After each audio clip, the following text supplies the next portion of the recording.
नमस्कार, वंदे मातरम, जय हिंद दोस्तों।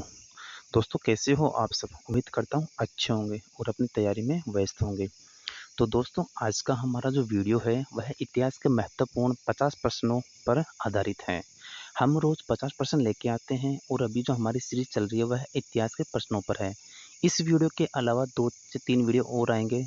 उसके बाद में हम विश्व के इतिहास पर चर्चा करेंगे और फिर हम भारत के भूगोल के क्वेश्चन समायोजित करेंगे।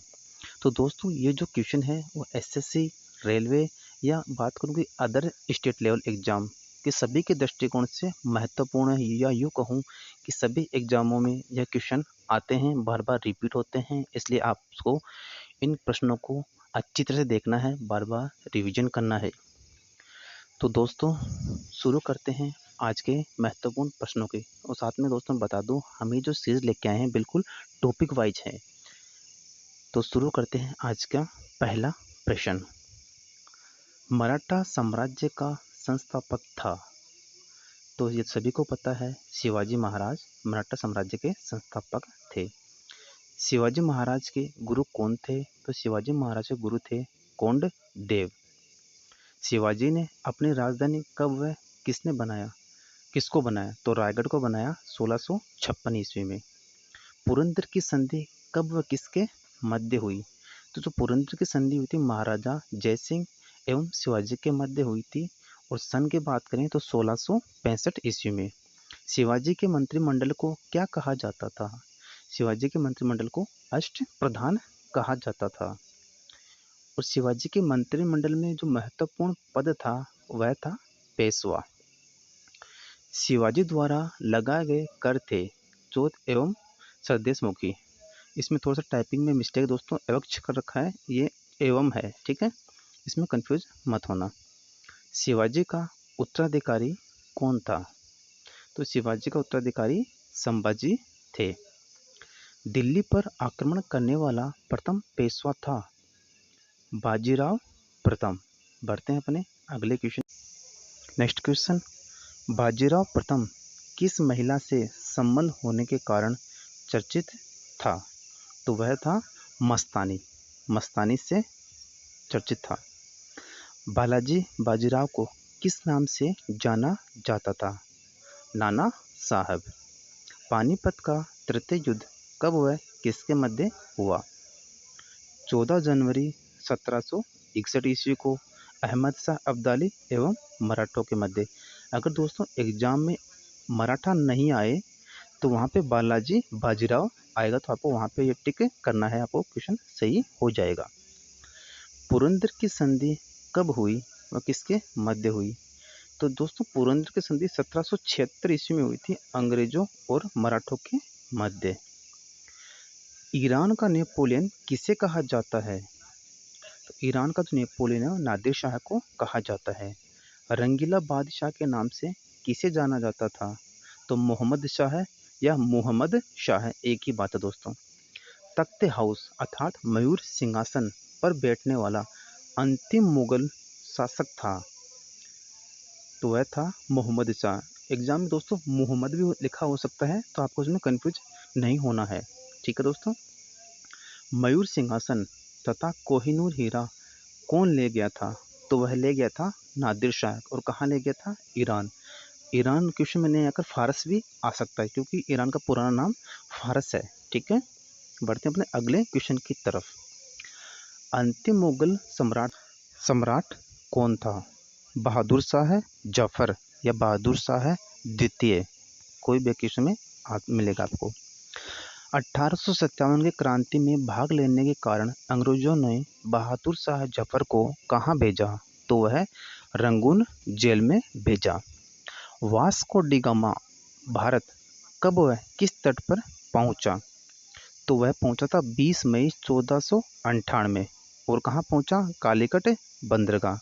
और तट पहुंचे कौन सा? तो पश्चिमी तट। भारत में प्रथम पुर्तगाली वायसराय बनकर कौन आया था? तो फ्रांसिस्को अल्मेडा 1505 ईस्वी में। मुगल दरबार में जाने वाला प्रथम अंग्रेज था।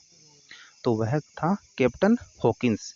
और उस समय शासक कौन था या किसके दरबार में गया था? जहांगीर के दरबार में पुर्तगालियों ने अपने पहले व्यापारिक कोठी कोठी का मतलब दोस्तों फैक्ट्री है, कहाँ खुली?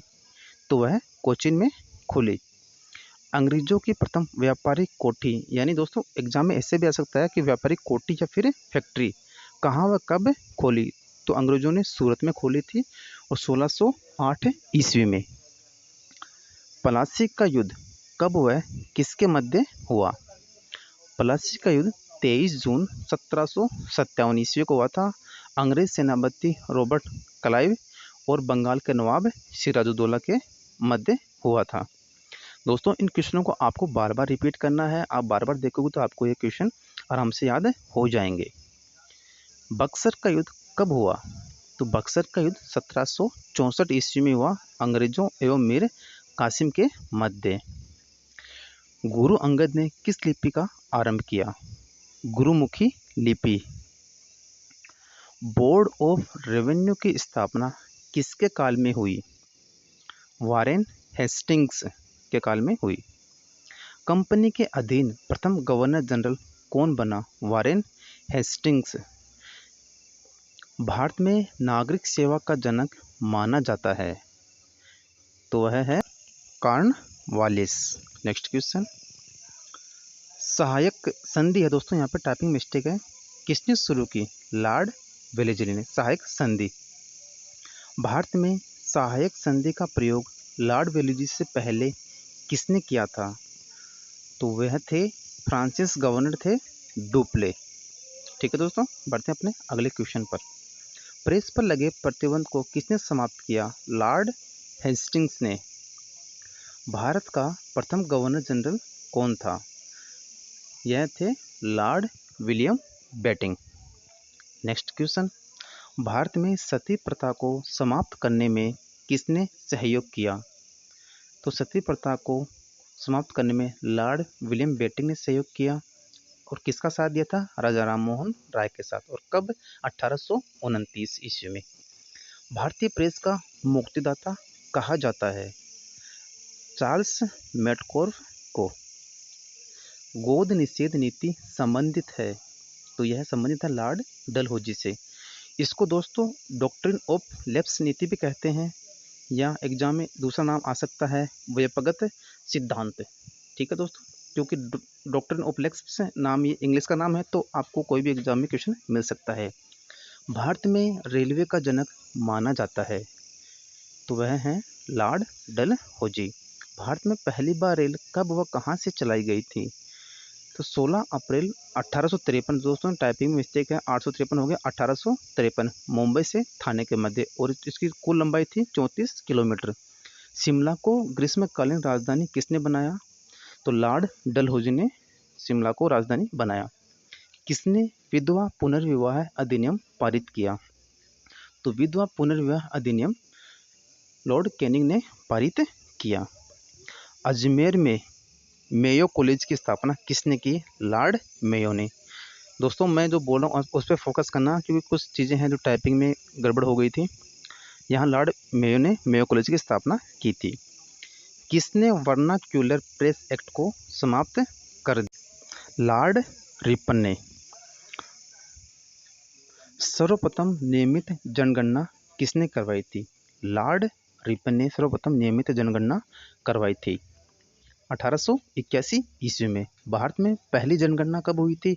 1872 में, लॉर्ड मेयो के द्वारा। प्रथम कारखाना अधिनियम कब हुआ और कौन लाया? तो प्रथम कारखाना अधिनियम 1881 में लॉर्ड रिपन के द्वारा। भारत के उद्धारक की संज्ञा किसने और किसको दी गई थी? तो फ्लोरेंस नाइटिंगेल ने लॉर्ड रिपन को यह संज्ञा दी थी या उनको संबोधित किया था। भारत की राजधानी कोलकाता से दिल्ली स्थानांतरित करने की घोषणा किसने की? तो लॉर्ड हार्डिंग द्वितीय ने। और कब? 1912 में दिल्ली भारत की राजधानी बना। इससे पहले भारत की राजधानी कोलकाता हुआ करती थी। जलियांवाला हत्याकांड कब हुआ? 13 अप्रैल 1919 अमृतसर। और अमृतसर कहाँ पड़ता है? पंजाब में। ठीक है, बढ़ते हैं अगले क्वेश्चन की तरफ। सविनय अवज्ञा आंदोलन कब शुरू हुआ? तो 12 मार्च 1930 को गांधी जी के द्वारा यह आंदोलन शुरू हुआ था। तो दोस्तों यह थे हमारे तो 50 महत्वपूर्ण प्रश्न। तो दोस्तों आपको ये वीडियो कैसा लगा? उम्मीद करता हूँ वीडियो हेल्पफुल रहा होगा। अपने कमेंट्स करके ज़रूर बताना। और दोस्तों अगली क्लास में मिलते हैं इसी तरह के क्वेश्चन के साथ। तब तक वंदे मातरम, जय हिंद।